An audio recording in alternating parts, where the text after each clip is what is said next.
Cześć moi drodzy. Powiem wam tak, no miałem rozterkę co dzisiaj nagrać, czy o puczu telewizyjnym, czy o świrze Braunie, ale to jest starszy temat.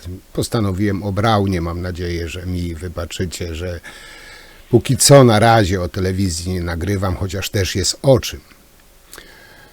Przejdźmy do konkretów. Jak doskonale wiecie, osobiście nie jestem za żadnym obnoszeniem się z symbolami religijnymi.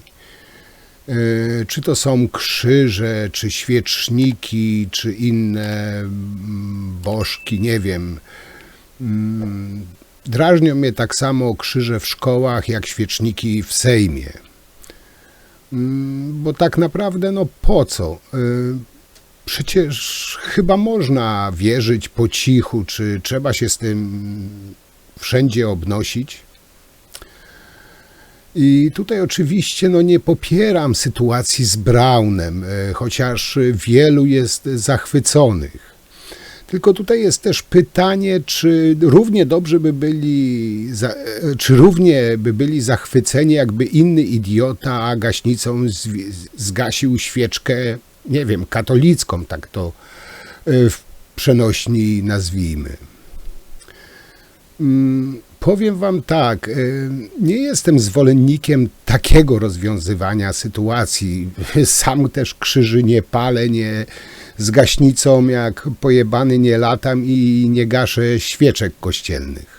Powiem wam, że to jest taka trochę hipokryzja. Pochwalają Brauna za obrazę uczuć innej religii, ale sami krzyczą, że ich uczucia religijne są, nie wiem, naruszane, obrażane. Według mnie to jest taka czysta hipokryzja.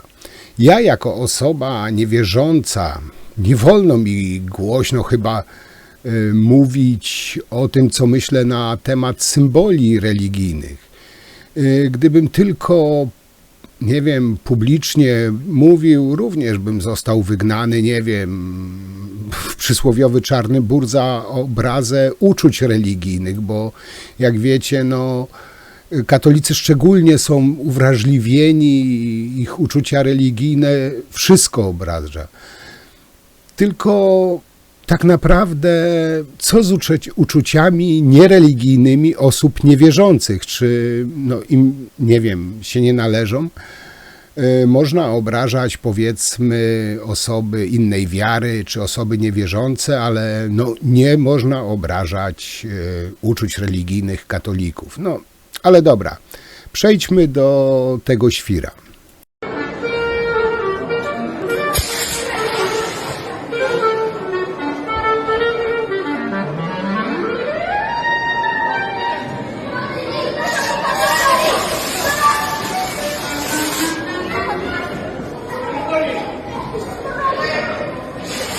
Panie pośle, co pan robi? Panie pośle, co pan robi? Co pan wyprawia? Panie pośle, co pan robi? Jak tak można było się zachować? Wstyd, jeszcze kobieta tak Obchodzimy się, proszę państwa.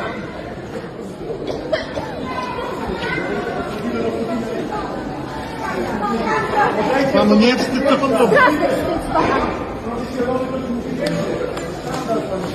Obchodzimy się.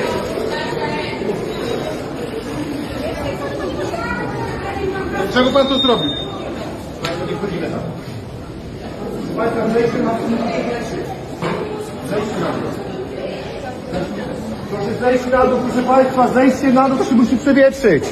Wstyd powinno być tym, proszę państwa, uczestniczą w aktach satanistycznego kultu. Proszę państwa, proszę zejść na dół. To mój telefon, panie pośle, spokojnie. Proszę zejść na dół, proszę państwa. I żeby tu było jasne, to nie jest pierwszy rok, kiedy te świece całe chanukowe są zapalane w Sejmie. Bo być może nie każdy to wie, ale to wprowadził świętej pamięci Lech Kaczyński i uwaga, 17 lat temu. I Zwróćcie uwagę, że przez 17 lat Braunowi to nie przeszkadzało. W tym roku nagle, nie wiem, dostał małpiego rozumu i postanowił użyć gaśnicy do zgaszenia tych świec hanukowych. Powiem tu jeszcze raz, mogę się z nim zgodzić pod tym względem, że mogło mu się to nie podobać. Mi się osobiście też to nie podobało. Ale robić taką szopkę, taką wiochę z polskiego Sejmu, mógł podejść, nie wiem, zdmuchnąć, palcem zgasić. Sposobów było wiele. Świr użył gaśnicy, no inaczej tego nazwać nie można. No, inaczej, jak to zobaczyłem, pierwsze słowa, które, nie wiem, pierwsza myśl, która mi przyszła do głowy, no to po prostu pojeb w akcji. Jakby na to nie patrzeć, Braun się po prostu odpalił i postanowił zgasić źródło swojego antysemityzmu. Wziął w swe brudne łapska gaśnicę i ruszył z impetem na świecę hanukową postawioną w budynku parlamentu. Po wszystkim w ramach sprostowania wlazł na mównicę sejmową i gadał, że nie zgadza się na kultywowanie talmudzkiego satanizmu w Sejmie, ale przez 17 lat się zgadzał. No, trochę tutaj chyba coś nie halo. Nawoływał też do dysputy, podczas której wytłumaczy, że wszyscy się mylą w sprawie judaizmu.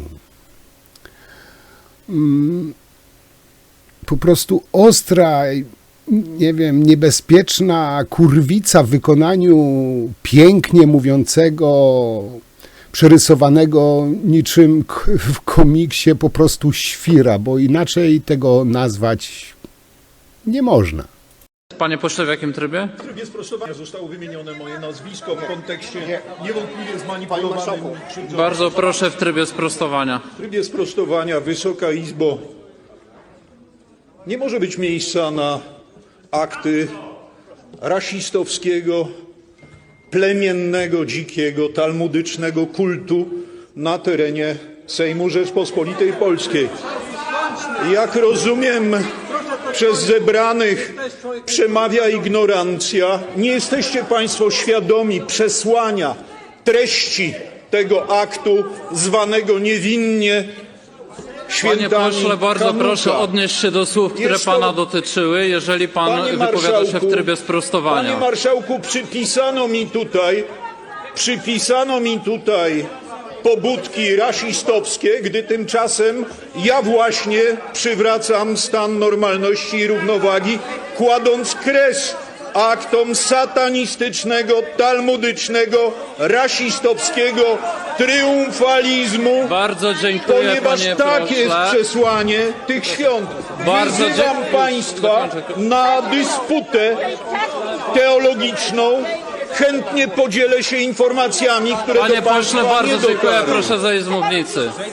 Dziękuję bardzo. Proszę. Do sprostowania. Już pan poseł sprostował. Przejmuję prowadzenie obrad. Bardzo proszę Panie Dziękuję. Braun jest taki religijny i zapewne jest gorliwym katolikiem, ale chyba nie do końca wie, kim nie do końca wie, kto kim w tym kościele, w którego tak wierzy, jest. Chrystus około 8-4 rok przed naszą erą w Betlejem, w Jerozolimie uznany Mesjaszem, cieśla, kasnodzieja z rzymskiej prowincji Judea. Tak więc chciał, nie chciał, panie świrze Braun, Jezus był Żydem i tego no niestety nie zmieni. I chyba nikt Braunowi nie powiedział, że Jezus obchodził te według niego satanistyczne święto Hanuki. Wystarczy, że zajrzy do Ewangelii świętego Jana 10:22 i tam się wszystkiego dowie, ale mało tego. I tak naprawdę, no, nie, chyba poza samym Braunem nie wiadomo, o jakim Bogu mówi Braun. rozpoczynając swoje wystąpienia od tego słynnego już szczęść Boże. No ale z pewnością nie jest to Bóg, w którego wierzą chrześcijanie. Bo ten Bóg, w którego wierzą chrześcijanie, no ja jestem niewierzący, a wiem, jest Bogiem Abrahama, Izaka i Jakuba, Bogiem Pierwszego Testamentu, Bogiem, w którego wiarę dzielą razem z Żydami. Ten, kto atakuje Żydów, atakuje Jezusa, chrześcijaństwo, a kto uważa, że robi to w imię Ewangelii, ten nigdy jej po prostu nie zrozumiał. I to jest cały ten klucz do sprawy. Zresztą znany biblista, który zajmuje się Biblią, no, zjadł, można powiedzieć, zęby na Biblii, no, skasował Brauna jak dzieciaka, chociaż no, Braun pewnie wie lepiej, no, co tu dużo mówić. Zresztą przytoczę wam tutaj, bo trochę pogrzebałem. Często jest tak, że niewierzący więcej wiedzą niż ci sami wierzący. Znaczy, no jak se poszukamy oczywiście. Święty Jan pisze, że Jezus był w świątyni, gdy obchodzono w Jerozolimie uroczystość poświęcenia świątyni, czyli Chanukę. Jako religijny Żyd musiał znać i czcić to święto, które obchodzono od 165 roku przed naszą erą, czyli przed narodzeniem Chrystusa. Ale tu jest jeszcze jedna ciekawa rzecz. No i tutaj, moi drodzy, trzymajcie się foteli.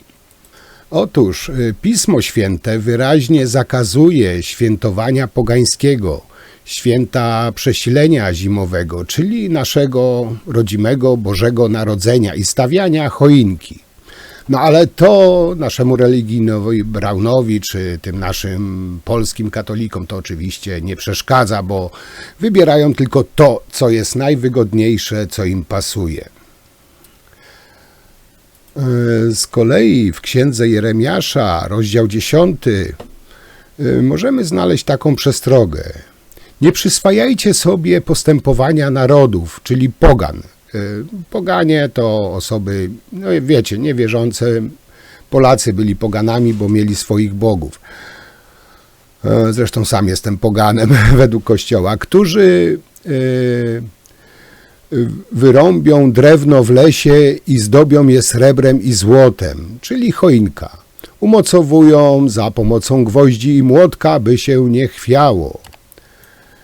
Oczywiście poganie, a więc i Rzymianie robili to na cześć słońca.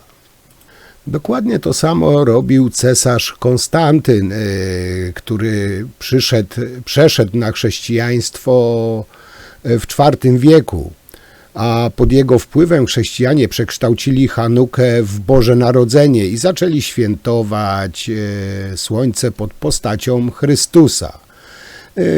Czy to przypadek, że Chanuka zaczyna się 25 dnia Kislew, a Boże Narodzenie 25 dnia grudnia? Tak chrześcijanie po prostu ukradli Żydom, co się dało i dostosowali się do Rzymian, jak się dało. Zresztą nie tylko Żydom ukradli, jak wiecie, nasze rodzime wierzenia też sobie podkradli, przekształcili. I tutaj chyba by wypadało powiedzieć Braunowi i tym wszystkim zwolennikom Brauna, że biedni po prostu nie wie, że ten pogański naród jest po prostu, znaczy chrześcijański może tak, że Boże Narodzenie jest po prostu antybiblijne, jest satanistyczne, bo wszyscy biją brawo, znaczy nie wszyscy, no część bije brawo Braunowi, że taki bohater i tak dalej, a sami czczą pogańskie obrzędy, po prostu ukradzione przez katolików. Panie pośle, jak tak można było się zachować? Rozchodzimy się, proszę Państwa. Proszę się rozejść. Rozchodzimy. Skandal, skandal. Odejdźcie stąd, bo się przywietrzy, rozchodzimy. Proszę się nowy, to się przywietrzy. Rozchodzimy się. Słuchajcie, jesteśmy w Sejmie, trwała Hanuka.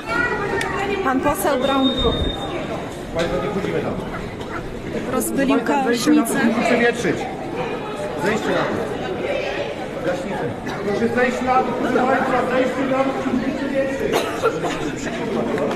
Wychodź. Proszę.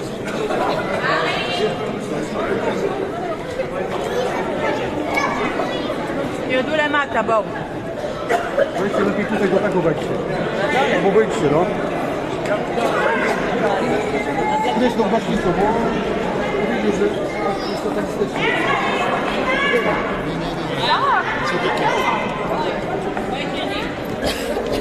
Proszę, proszę Panią, schodzimy. Proszę wejść ze schodów. Proszę ze schodów.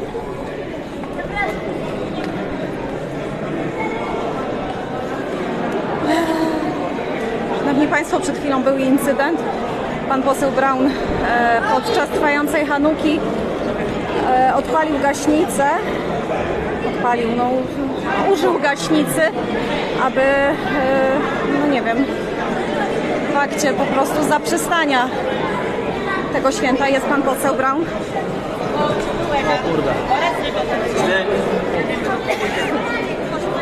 Teraz nie wiadomo, Panie pośle, skąd taka decyzja? Dlaczego pan tak zrobił? Panowie, jak brzmi pytanie? Skąd taka decyzja? Dlaczego pan postanowił to zrobić? Talmudyczny kult o charakterze głęboko satanistycznym nie jest czymś, co powinno być aprobowane. Ale to nie jest pierwszy raz, kiedy w Sejmie odbywało się to Ale święto. pierwszy raz za mojej kadencji. Rozumiem. Pierwszy raz. Wprawdzie po nie w czasie, ale znalazłem się we właściwym miejscu. Był przypadek?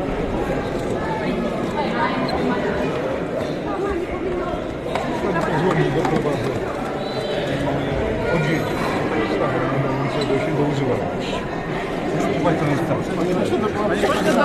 Nie działa. Nie działało. Odłączyłem.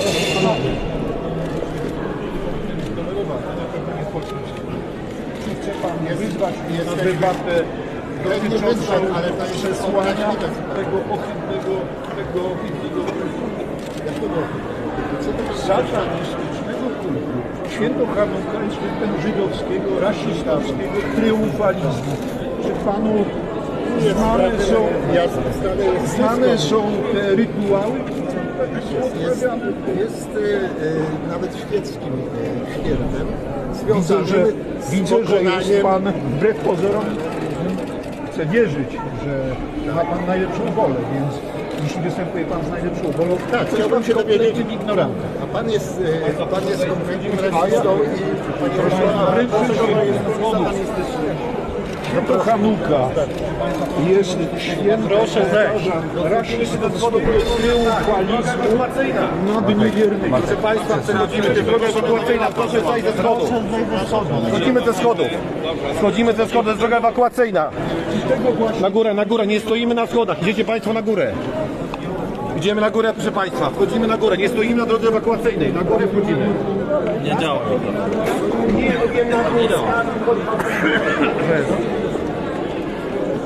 Nie wiem, czy jest wyłączone, czy włączone. Jestem...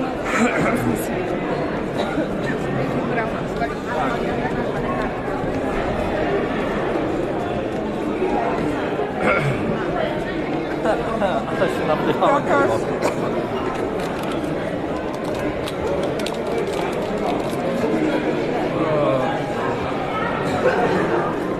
Ale mam nagraną akcję. Idę to zgrywać.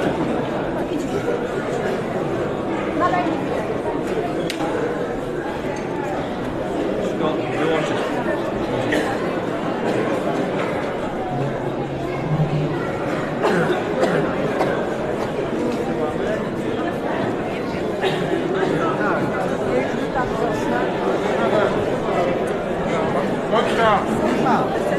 Niestety cały budynek jest w tym momencie momencie pełny oparów i musimy zakończyć transmisję. Musimy po prostu opuścić prawdopodobnie te korytarze sejmowe.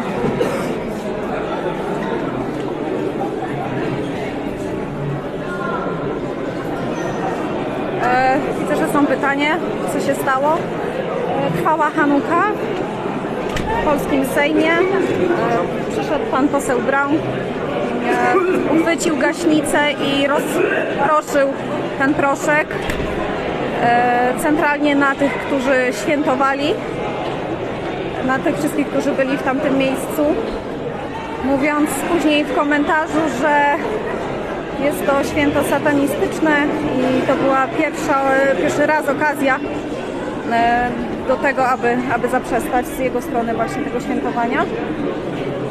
W tym momencie są ponownie odpalane świece hanukowe.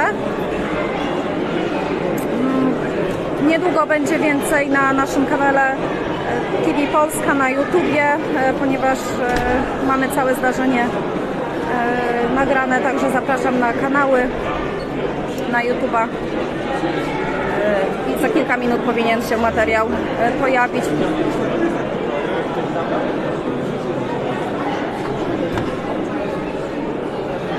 No jest niemałe zamieszanie. Ciekawe, co będzie dalej. Na pewno to się odbije echem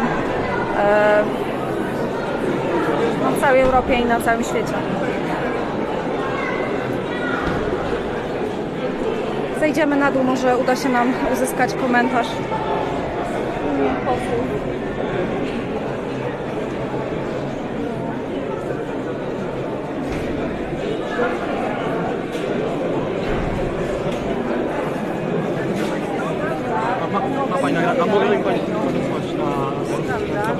Proszę. Tutaj mamy zdjęcia, mamy z rabinem. Ale on zrobił inne. Ty pamiętasz, że wykłady tego profesora... A ty masz zdjęcie, weź mu przesłać. Przepraszam, czy była Pani tam, byliście Państwo wtedy? Pani była? Tak, byłam. To Widziała jest Pani od skandal, początku? To jest absolutny wstyd, tak? I wygląda, że to jest kogoś... Jestem francuska, przepraszam, jestem prezes Kesselman Muzeum in Radomsko i wygląda, że pan mówi mnie, że to jest ONR o coś takiego, tak? Antysemita, no. To jest konfederacja. Konfederacja. To jest taki... Ale to jest absolutnie wstyd. Ja jestem francuska i wczoraj z pan prezydent Duda, dla kogo mam dużo szacunek, bo on jest otwarty antysemityzmu w naszym kraju tutaj w Polsce i dzisiaj w tak ładnej ceremonii mamy akt antysemityzmu. To jest absolutnie wstyd. Ja mam nadzieję, że on będzie w areszcie, tak? Tak? I że będzie dużo Ale ma pan kara, bo poseł to jest immunitet w tym momencie. International wstyd. Tak, to niemożliwe. I to jest dużo wstyd dla Polsce, bo to będzie, jestem pewna, że na każde newspapers będzie pokazane, tak, we Francji, w Ameryce, złe. Tak, to jest... A spodziewała się Pani czegoś takiego w polskim Sejmie, że może dojść do jakiejś sytuacji? Zawsze to by dużo radość być tutaj. Ja jestem córka Holocaust survivor. Przeżył mój tata w Radomsku 28 miesięcy podziemia i kiedy wróciłam ja pierwszy raz tutaj w Polsce, odkrywałam super kraj, że dużo zmienił, ale wygląda, że nie. Okay. Boli moje serce. Ale to pan poseł, na gorąco pytaliśmy go, dlaczego to zrobił. Ale to na przykład, kiedy na przykład Żyd zrobi coś złe, ludzie myślą, że taki są Żydów. A tak samo, co on zrobił, to znaczy, że kiedy Żydów i normalne ludzi będą widać to w telewizji, w Ameryce, w Izraelu, we Francji i tak dalej, będą myśleć, widzisz, w Polsce jeszcze jest antysemita. Tak samo jak byli, jak są. I to nieprawda, ale on pokazuje to. A pan poseł powiedział, że to jest uroczystość satanistyczna. Jak się pani odniesie do jego oskarżeń? Przepraszam? Satanistyczne święto. Że, tak, satanist. On jest crazy i nie ma kultura i nie ma edukacja. Jeżeli on nie może tylko otworzyć książkę, lubi internet i widać, co to jest Hanuka, że to jest tylko świąt historyczne, victory of a small, mało ludzi against Greek hegemony. On po prostu nie ma edukacji, nie było w szkołach lub nie wie czytać. Bardzo szkoda dla nich. Bardzo dziękuję. Bardzo, ja dziękuję. Ja jako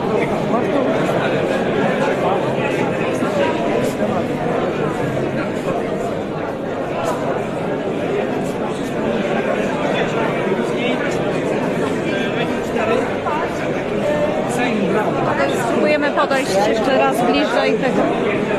Każdy mówi tylko o tym.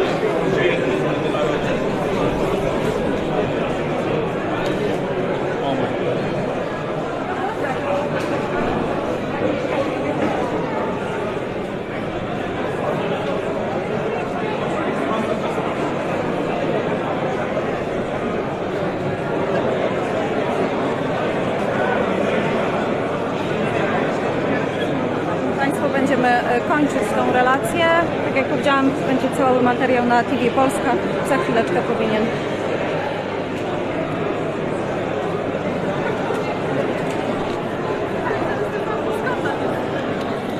trafić na www.tvpolska.pl i kanały na YouTubie. Moi kochani, Konfederosja, bo takich nazywam, zaraz tutaj powiem o dwóch osobnikach z tej konfederacji. Czy to sami ocenicie, czy to był zbieg okoliczności, czy nie, ale to za chwilę. Ale ta Konfederacja, no widać przez kogo jest opłacana, no i nowy zwyczaj polski, zabawy z gaśnicami.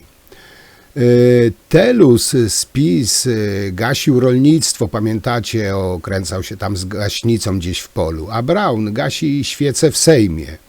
Jestem ciekaw, czy znajdzie się ktoś z gaśnicą przy, nie wiem, na przykład wigilii w Sejmie.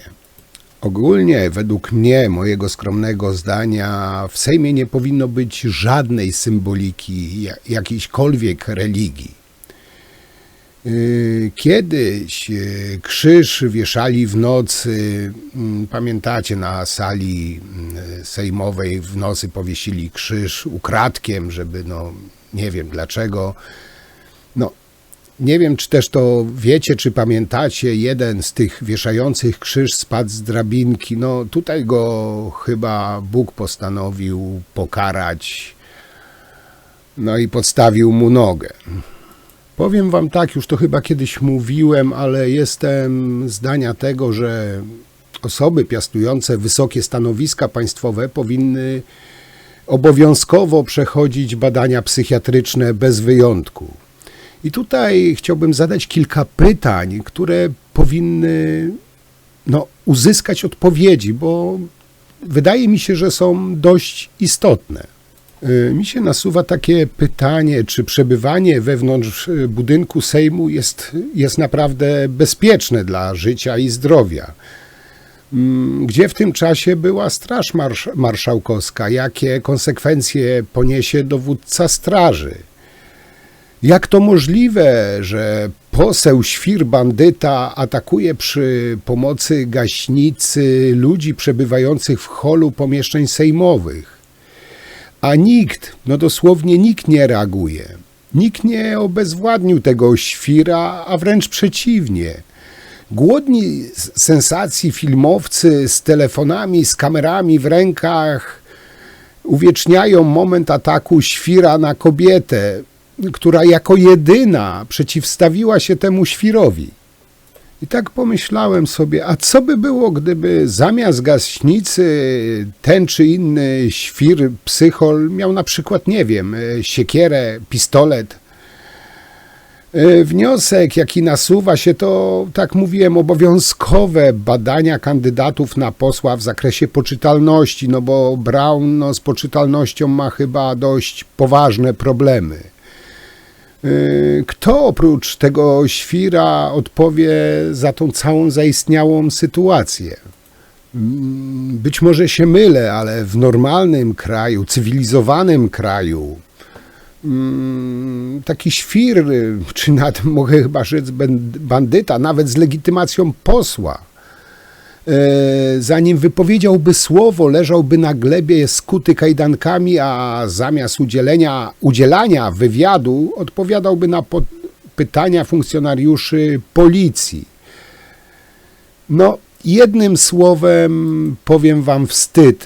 Wstyd na cały świat. I to już nie chodzi o to, czy Braun zgasił tą chanukowe świecę, czy jakiś inny świr by, nie wiem, przewrócił choinkę, chociaż Braun kiedyś choinkę też wytargał chyba z budynku sądu i wyniósł do kosza. Także no, prawdziwy katolik pełną gębą, ale chodzi o nawet jakby, nie wiem, inny wziął świecę, nie wiem, w kaplicy sejmowej zgasił gaśnicą. Po prostu takie rzeczy nie powinny się wydarzyć w polskim Sejmie. No to jest budynek, który, nie wiem, powinien, nie wiem, być jakaś powaga w nim, a nie takie ekscesy chorego psychicznie faceta. I co najciekawsze, ja tu broń Boże nie porównuję Brauna do Hitlera, jestem od tego bardzo daleki. Ale jak wiecie, Hitler też miał korzenie żydowskie i tępił strasznie Żydów. Braun ma korzenie żydowskie, też tępi Żydów. No, co z tymi ludźmi jest nie tak? I co ciekawe, nie przyznaje się do tego. Mało tego. Jest jeszcze inna ciekawostka na temat pana Brauna. A czemu mówię na tą konfederację, konfederosja? Otóż, moi drodzy, tutaj macie świra Brauna. Obok niego stoi Leonid Sfirodi. Zdjęcie było zrobione w Moskwie, oczywiście na tle świątecznych dekoracji. Zdjęcie pochodzi z Facebooka Sfidoriwa i jest opatrzone datą 20 grudnia 2018 rok, czyli 3 lata po wydaleniu Rosjanina z Polski. Sfirodiw to rosyjski, nazwijmy to, dziennikarz wydalony z Polski w grudniu 2015 roku. Jego wydalenie zbiegło się z rozbiciem siatki gier w Polsce. Przypadek? I teraz, nie wiem, jest jeszcze ktoś, kto się zastanawia, dlaczego Konfederosja nienawidzi Unii, tępi Żydów, gejów. Pytanie nasuwa się, co Braun 3 lata po wydaleniu rosyjskiego szpiega robi z nim w Moskwie. No, tak widzimy, robi sobie zdjęcia. Ale Rosja takich towarzyszy jak Braun z pewnością potrzebuje. I tak dla pikanterii jeszcze tutaj małe zestawienie. To czarno-białe zdjęcie to jest Meir Bosak, pradziadek z Izraela. Prawnuk to oczywiście polski narodowiec. Meir Bosak urodził się w 912 roku, zmarł w 992 roku w Krakowie. Urodził się, w Krakowie, zmarł w Tel Awiwie. Historyk, pisarz, poeta tworzący w języku polskim i hebrajskim. Jego siostra Rachela wyszła za mąż za Abrahama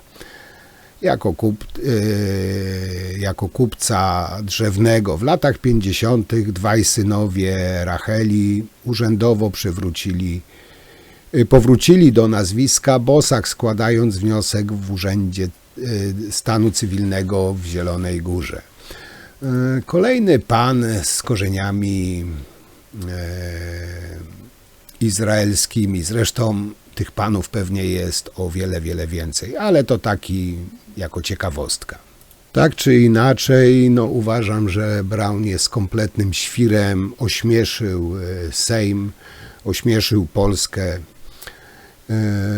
To, że oni tak atakują Żydów, Izrael i tak dalej, no sami mają korzenie żydowskie, ale zacięcie atakują Izrael, no hipokryzja albo po prostu działanie pod zwykłą publiczkę.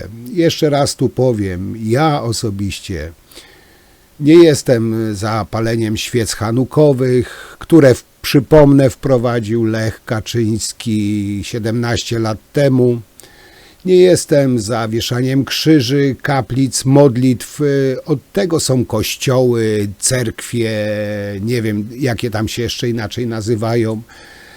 Ale budynki użyteczności publicznej czy właśnie gmachy urzędowe powinny być wolne od jakiejkolwiek religii, bez względu na to, czy to jest chrześcijanizm, judaizm, protestantyzm, co tylko tam chcecie. Dla mnie, moi drodzy, miejsce religii jest w miejscach do tego przeznaczonych, a nie w budynkach rządowych czy użyteczności publicznej. Bo z tych budynków korzystają wszyscy, a nie tylko wyznawcy tej czy innej wiary. I tak powinno pozostać. To jest moje osobiste zdanie. A co wy o tym sądzicie? Jak zawsze piszcie, komentujcie. Ja wam dzisiaj już bardzo dziękuję, no i do zobaczenia przy następnej, najbliższej okazji, bo ciężko mi się naprawdę określić teraz co i jak, kiedy. Niestety, no, mam też życie normalne, ale staram się was nie zaniedbywać w miarę moich możliwości. Także jeszcze raz wielkie dzięki i do zobaczenia niebawem. Cześć!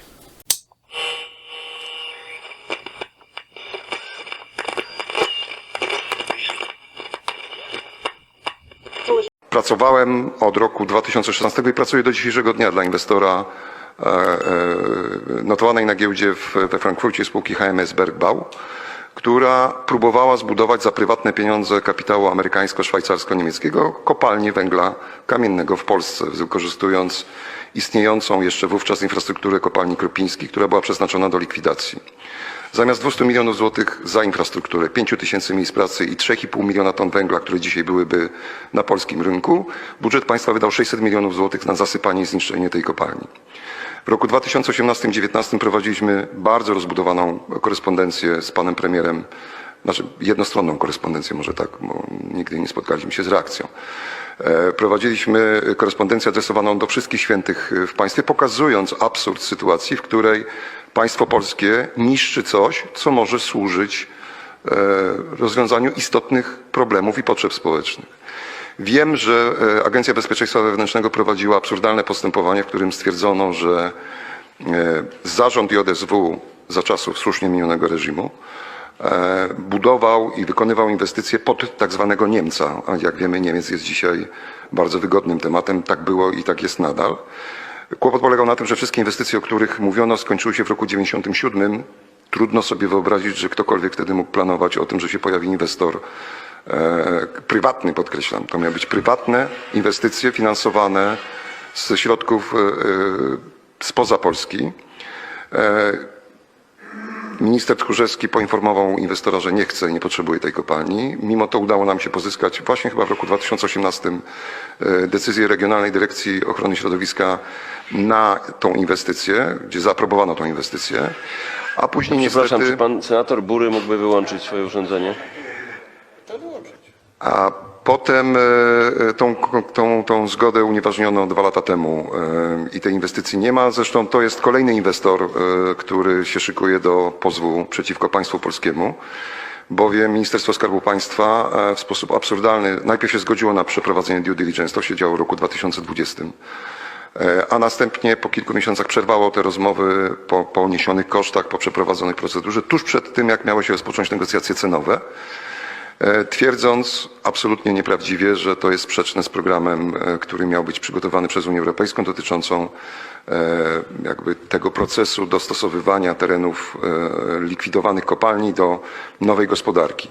Zakładam, że to jest jeden z obszarów, który na pewno był przedmiotem zainteresowania, bowiem wiem, że państwo polskie zrobiło wszystko, żeby wygonić każdego prywatnego inwestora z sektora górnictwa, nie tylko węgla kamiennego, ale również na przykład miedzi.